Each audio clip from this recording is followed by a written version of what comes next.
नमस्कार दोस्तों ज्ञान का सार यूट्यूब चैनल में आप सभी का हार्दिक स्वागत है। बात कर रहे हैं हम श्रीमद् भगवत गीता की, जिस गीता में भगवान ने अपने अवतरित होने के बाद अर्जुन को युद्ध के मैदान में जो ज्ञान दिया और उस ज्ञान के द्वारा जो उन्होंने उसको मोटिवेट किया, वो हम सभी संसार के मनुष्यों के लिए एक आदर्श उदाहरण है। तो दोस्तों, गीता के प्रथम अध्याय में जो सबसे अहम प्रसंग है वो है धृतराष्ट्र की युद्ध के प्रति जिज्ञासा, जिस कारण वह गीता के प्रथम अध्याय के प्रथम श्लोक में दिव्य दृष्टि प्राप्त संजय से पूछते हैं कि हे संजय, इस धर्म भूमि कुरुक्षेत्र के युद्ध में युद्ध की इच्छा से सुसज्जित मेरे और पांडु पुत्रों ने क्या किया, और यहीं से ही महाभारत की पृष्ठभूमि तैयार होती है। क्योंकि पुत्र मोह में अंधा और शकुनी जैसे रिश्तेदारों के इशारों पर नाचने वाला, आंखों से अंधा, अज्ञान से अंधा धृतराष्ट्र अपने पुत्रों की विजय की इच्छा से संजय से पूछता है कि अब तक युद्ध में क्या क्या हुआ। दूसरी बात, युद्ध की इच्छा से सुसज्जित कौरवों की बड़ी भारी सेना को देखकर और उस सेना में अपने ही रिश्तेदार संबंधियों, शिक्षकों व गुरुजनों को देखकर अर्जुन करुणा से भर जाता है, दुखी हो जाता है। क्योंकि वो देखता है कि इस होवनहार युद्ध में तो मुझे अपने ही रिश्तेदारों और कुटुंबजनों से युद्ध करना है, तो अपनों को मैं किस प्रकार युद्ध में मारूंगा, ऐसी मन की कल्पना से ही वह दुखी हो उठता है, दुविधा में पड़ जाता है और अपना हाथों से पकड़ा हुआ धनुष नीचे रख देता है।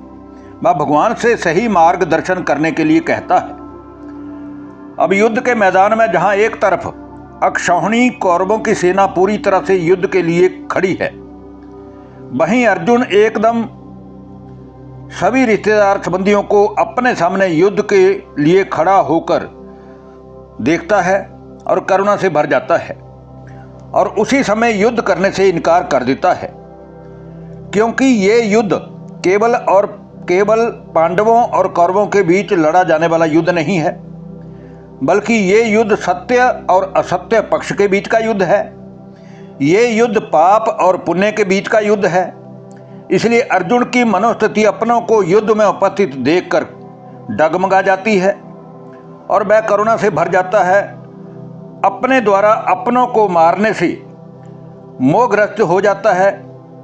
अर्जुन के खुद के मन में ही अपनों से युद्ध करने को लेकर एक युद्ध सा छिड़ जाता है, जिससे वह अंदर ही अंदर टूट जाता है और सगे संबंधियों को अपने सामने युद्ध के लिए खड़ा हुआ देख मोहवश कांपने लगता है। क्योंकि वह सही और गलत का निर्णय करने में स्वयं को असमर्थ महसूस करने लगता है, जिस कारण भगवान उसकी मनोदशा देखकर समझ आते हैं कि अर्जुन के मन में अपने रिश्तेदार संबंधियों को देख युद्ध के लिए खड़ा देखकर एक उलझन सी पैदा हो गई है कि अब मैं क्या करूं और मेरे लिए क्या नहीं करना उचित या अनुचित है। तो दोस्तों, गीता के प्रथम अध्याय का नाम अर्जुन विषाद योग है, या हम कहें कि अर्जुन के मन की दुखदायी स्थिति है, जिसमें 47 श्लोक हैं और इन सभी श्लोकों में आंखों से अंधे, अज्ञान अंधकार में डूबे धृतराष्ट्र दिव्य दृष्टि प्राप्त संजय से युद्ध की स्थिति का वर्णन सुनने को उतावले हैं। क्योंकि पुत्र मोह में फंसे हुए धृतराष्ट्र को धर्म अधर्म में और पाप पुण्य में कुछ भी अंतर पता ही नहीं चल पाता।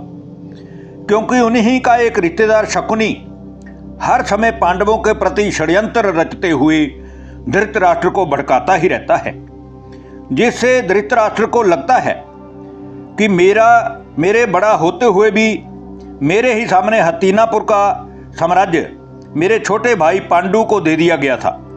इसी प्रकार हो सकता है कल को ये पांडु के पुत्र भी कहीं सारा साम्राज्य न संभाल लें। इसलिए अपने पुत्रों के मोह से ग्रसित हुआ धृतराष्ट्र यही चाहता है कि अब युद्ध हो और उसमें मेरे पुत्र विजयी बनकर साम्राज्य के गद्दी नशीन बने। तब अर्जुन भगवान को कहता है कि हे केशव, आप मेरे रथ को दोनों सेनाओं के मध्य में ले चलिए, जिससे मैं युद्ध में उपस्थित अपने पक्ष वालों और विपक्ष वालों सबको देख लूं कि मुझे किन किन से युद्ध करना है। बस यही बात अर्जुन को दुखी करती है कि मैं अपनों से युद्ध कैसे लड़ूंगा जो मेरे लिए माननीय हैं, सम्माननीय हैं, पूजनीय हैं। और अर्जुन का यही दुख का प्रलाप उसे अपने आत्मसमर्पण की तरफ ले जाता है, जिस कारण भगवान अर्जुन के रथ को दोनों सेनाओं के मध्य में ले जाकर खड़ा करते हुए कहते हैं कि हे अर्जुन, अब यहाँ दोनों सेनाओं के मध्य में स्थित होकर युद्ध की इच्छा से तैयार सभी रण योद्धाओं को तू देख। और यहीं से श्रीमद् भगवत गीता में मानव जाति के उत्थान का सबसे प्रभावशाली आध्यात्मिक प्रवचनों का मंच तैयार हो जाता है। क्योंकि युद्ध के मैदान में जैसे जैसे सेनाओं का जमावड़ा बढ़ता जाता है, वैसे वैसे योद्धाओं में एक दूसरे के प्रति प्रतिशोध की भावना भी बढ़ती है। और जैसे जैसे भावनाएं भड़कती हैं, वैसे वैसे तनाव भी बढ़ता जाता है। दोस्तों, गीता में वर्णित महाभारत का युद्ध संवाद हथियारों की टक्कर से शुरू नहीं होता है, बल्कि एक पुत्र मोह में अंधे राजा के सवाल और उसके सबसे प्रतिभाशाली मंत्री संजय के संवाद से शुरू होता है। पांडवों और कौरवों पर आधारित ये युद्ध महाभारत युद्ध के नाम से प्रसिद्ध हुआ, जिसे कुरुक्षेत्र अर्थात धर्म प्रधान कर्म भूमि पर लड़ा गया। इसे कुरुक्षेत्र की भूमि इसलिए कहा गया क्योंकि ये पांडवों और कौरवों दोनों के पूर्वज राजा कुरु के नाम पर स्थापित है। वामन पुराण में आप देखेंगे एक जगह वर्णन आता है कि राजा कुरु ने इस भूमि पर भगवान को पाने के उद्देश्य से गहन आध्यात्मिक साधना की और इस भूमि को तपस्या, सत्य, क्षमा, दया, पवित्रता, दान, भक्ति और अपनी धार्मिक वृत्ति आदि 8 गुणों से सींचा। और तब उनके इन कर्मों से प्रसन्न होकर भगवान ने उन्हें 2 वरदान दिए। पहला वरदान ये दिया कि इस भूमि का नाम तुम्हारे नाम पर कुरुक्षेत्र होगा। दूसरा, इस भूमि पर सत्य आदि के मार्ग पर चलने वाला जो भी योद्धा युद्ध करते हुए वीर गति को प्राप्त होगा, उसे स्वर्ग के राज्य भाग्य की सुख की प्राप्ति होगी। तो दोस्तों, श्रीमद् भगवत गीता की शुरुआत ही हस्तिनापुर के अंधे राजा धृतराष्ट्र के इस गंभीर संवाद से होती है कि हे संजय, कुरुक्षेत्र के मैदान में युद्ध की इच्छा से एकत्र हुए मेरे और पांडु पुत्रों ने अब तक क्या किया। दोस्तों, धृतराष्ट्र का ये प्रश्न ही राजा धृतराष्ट्र के चरित्र के बारे में और पुत्रों के विजयी होने की चिंताओं के बारे में बहुत कुछ बता जाता है। और मुख्यतया जो इतना बड़ा विनाशकारी महाभारत का युद्ध भगवान की अवतरण भूमि भारत में लड़ा गया, उसके मुख्य सूत्रधार तो राजा धृतराष्ट्र और उनका सलाहकार शकुनि ही थे। कौरव सेना के मुख्य सेनापति गंगापुत्र भीष्म थे, तो पांडव सेना का संरक्षण उसके सबसे बलशाली योद्धा भीम के हाथों में था। परंतु अर्जुन की धनुर्विद्या के आगे सभी फेल थे। दुर्योधन ने युद्ध शुरू होने से पहले अपने पक्ष के सभी योद्धाओं को स्पष्ट संदेश देते हुए कहा कि आप सभी चारों ओर से भीष्म पितामह की रक्षा करें और उन्हें समर्थन देते हुए उनके संरक्षण में आगे बढ़ें।